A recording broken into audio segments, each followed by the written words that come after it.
un atentado en 1951, después otro en 1953, y llegamos a esa, todos los autores coinciden, esa fría mañana del otoño ya pisando el invierno de 1955, una mañana fría, nublada, en el cual se tenía que realizar una especie de vuelo de aviones que iban a hacer una pasada sobre la ciudad por motivo de un acto en homenaje a la bandera. Un par de días antes, para una procesión de la Iglesia Católica, una procesión de Corpus Christi, todos los partidos políticos se habían sumado a esa procesión y habían provocado una serie de enfrentamientos con el gobierno. Se hablaba de una quema de una bandera argentina, nunca se terminó de aclarar quién la quemaron, se fueron los movilizados, donde se unieron todos los partidos políticos, desde la extrema izquierda hasta la extrema derecha, todos movilizados en la procesión de Corpus Christi. O sea, es el momento para la Iglesia Católica, la ascensión de Jesús al cielo. Bueno, en esa procesión se produce este hecho, a lo que el gobierno nacional decide hacer un acto de desagravio a la bandera, esa bandera que había sido quemada. Por eso, esa jornada del 16 de junio de 1955 se va a producir este atentado de los aviones que se van a sublevar, aviones de la Marina de Guerra. En ese momento eran ministerios muy poderosos, y cerca del mediodía, entre las 12 y la 1, es cuando se produce el paso de los aviones sublevados, a los cuales se van a sumar también algunos aviones de la Fuerza Aérea. Estos comienzan con el bombardeo. Un detalle es que Buenos Aires fue la primera ciudad de América que fue bombardeada. No había otra hasta ese momento en ser bombardeada. Piensen ustedes, ¿no? Se había peleado la Segunda Guerra Mundial, que había terminado en 1945, pero América había sido un continente de paz. Nuestros ejércitos habían sido ejércitos libertadores.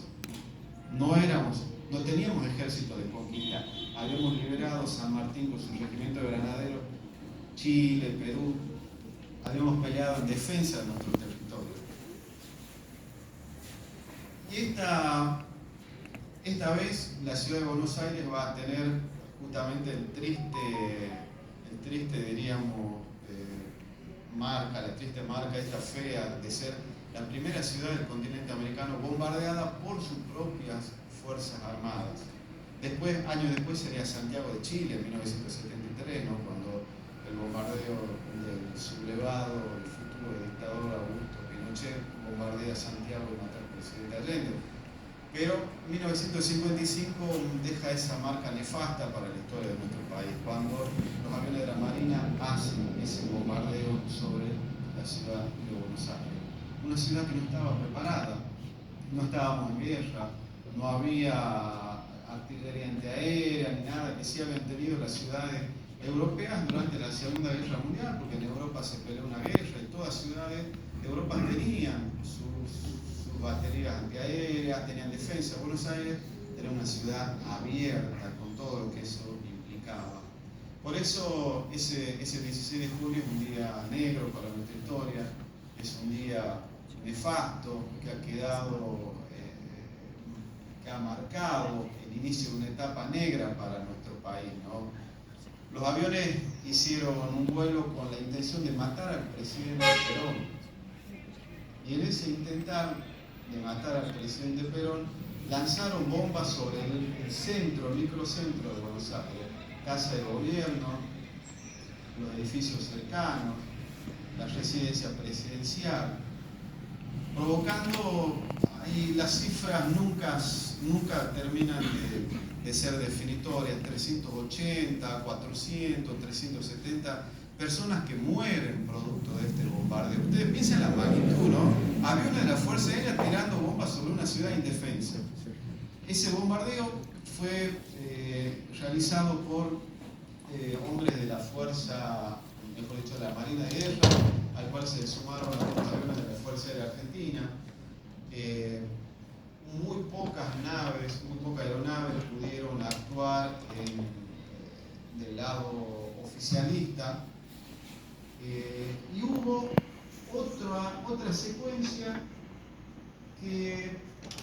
también es dejada de lado, que es donde interviene acá nuestro querido Pedro Bustamante, que es el intento que va a hacer la Marina de tomar la casa de gobierno, ¿sí? Porque por un lado está el bombardeo, pasan los aviones, lanzan las bombas, pero el plan era un plan mucho más complejo, de matar a Perón y de tomar edificios públicos. Los comandos civiles tenían la orden de tomar radios, no había tantas como ahora, ¿no? Un par de radios puntuales, tomar algunos de esos diarios que tienen ahí, hay algunas reproducciones, y la Marina tenía que encargarse de ocupar, por la ubicación, tenía que ocupar la casa de gobierno. Y acá es donde entran en juego nuestros héroes catamarqueños, ¿no? El papá de don Bustamante con el grupo de granaderos que van a defender la casa de gobierno. Ustedes saben que el regimiento de granaderos a caballo fue escogido por toda su trayectoria como el regimiento escolta de la presidencia. Tenía la misión de protegerlo al presidente. Hay dos regimientos que son emblemáticos en nuestro país. Uno es Patricio. Los patricios durante mucho tiempo eran hombres nacidos en la ciudad de Buenos Aires, eran los que cuidan el cabildo. Actualmente hacen un acto hermoso cada vez que hay cambio de la guardia del cabildo, el 23 de mayo. Y el otro regimiento era granaderos.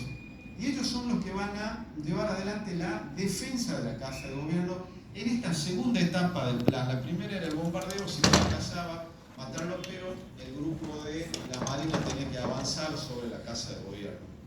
Acá es donde se producen las muertes de nuestros héroes, que don Pedro, con un excelente criterio, muy buena visión, recupera la memoria de estos hombres. Uno de los primeros en morir no es granadero, es un general. Argentina tiene un general muerto en acción, que muere ese día. Es el general Tomás Vergara Russo, catamarqueño, del arma de ingeniería. Él estaba enfermo, pero se sube al auto para ir al edificio donde estaban concentradas todas las fuerzas, o donde estaba el comando leal al presidente Perón. Y él muere llegando a defender, llegando a su puesto de combate. Las crónicas que están pegadas ahí en esos artículos dicen que de él solo se encontró la gorra.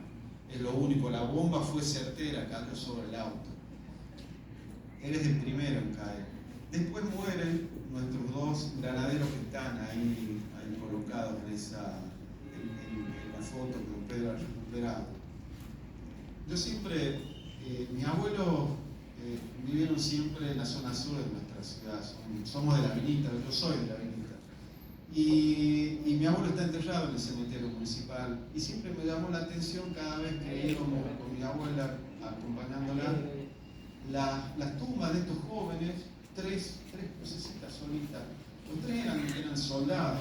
Era curioso por cuestiones de la historia que ya me gustaba. Me acercaba a ver y siempre me llamaba la atención los granaderos y un soldado muerto que está al lado de ellos en 1956. Pero me llamaba la atención estos dos que decían granadero la misma fecha. Bueno, el tiempo pasó, yo crecí, empecé a estudiar historia y en estudiar historia me encontré con que esos dos muchachos tenían un origen. ¿Por qué estaban enterrados ahí? Don Pedro ha recuperado la trayectoria de estos dos muchachos.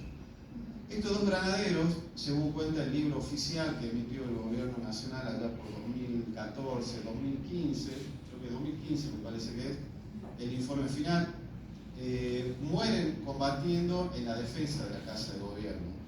Uno de ellos, Ramón Antonio Cárdenas, vecinos de La Tablada, tengo entendido, traté de ubicar la familia de Pedro, lo conoce, las casas donde ellos vivían ya no existen, pero vecinos de La Tablada. Ramón Antonio manejaba uno de los vehículos en los cuales los granaderos se acercaron a reforzar a la guardia que estaba en casa de gobierno. El segundo soldado, Laudino Córdoba, muere con el grupo de granaderos que intentan entrar a casa de gobierno, son acribillados por la espalda, por la fuerza de la Marina. Y Córdoba muere manejando el vehículo.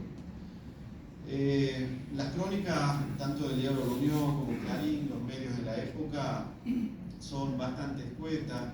En esa época el diario La Unión de acá de Catamarca no tenía fotografías, no había fotografías en ese diario, solamente texto y quizás algún dibujo, pero no teníamos fotos, una pena, porque hubiera sido muy interesante que el diario hubiera podido profundizar en estas cuestiones. La muerte de ellos es el símbolo de una Argentina quebrada, de una Argentina dividida, porque el sacrificio de él y los otros granaderos que mueren en la casa de gobierno, el sacrificio del general Tomás Vergara Ayuso, que muere también, como decía, yendo al comando central de los oficiales leales, tiene todo un sentido. Tomás Vergara Ayuso pertenecía a una familia tradicional de acá de Catamarca. Sus abuelos, sus tatarabuelos habían sido senadores, diputados, hombres del Partido Conservador. Yo me los crucé a algunos de ellos mientras hacía mis estudios de posgrado.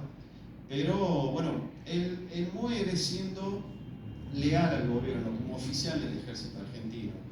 Nuestros granaderos también son hombres leales, que junto con los otros soldados que murieron, hombres de la Policía Federal, gente que murió de la Fuerza Aérea inclusive, mueren defendiendo la bandera y mueren defendiendo la lealtad a la patria, esa que los otros intentaban destruir.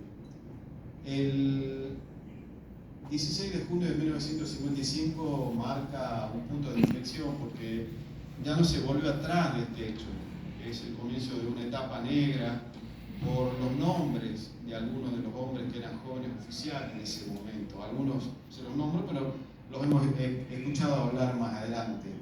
Dentro de la Marina, la conducción, el almirante Toranzo Calderón, que se suicida, estaba algunos oficiales de apellido Macera, que nos suena, Eduardo Emilio Macera, había también otro por ahí dando vuelta, Guillermo Carlos Suárez Mason.